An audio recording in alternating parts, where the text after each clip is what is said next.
Қайырлы күн достар, бүгін мен сіздермен таңғажайып дәмді таңғы ас алма қосылған құймақтың жасалу жолымен бөлісетін боламын. Құймаққа қосылатын барлық ингредиенттер бөлме температурасына дейін жылытылған болуы шарт. Бір жұмыртқаға қант, ванильді қант және тұзды қосып, венчикпен жақсылап шайқаймыз. Жылы айранымызды жұмыртқалы массаға қосып, бетіне бірден ас содасын салып бірге араластырамыз. Массаның бетіне көпіршіктер пайда болады.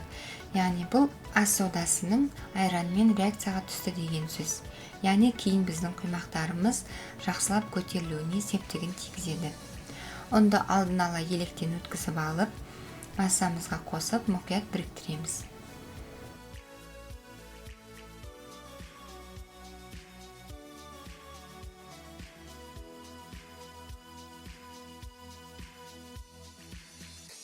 Бір алманы қабығынан тазартып, күштен өткізіп, массамызға қосамыз. Және де өз қалауыңызша корица қоссаңыз да болады, өзгеше бір дәм береді. Барлығын жақсылап араластырып, 15 минутқа қойып қоямыз. Енді табаға аздаған май құйып, қатты қыздырамыз. Қызып тұрған майдың үстіне қасықпен құймақтарымызды құйып, екі бетінен 1-2 минуттан қуырып аламыз қызарғанша.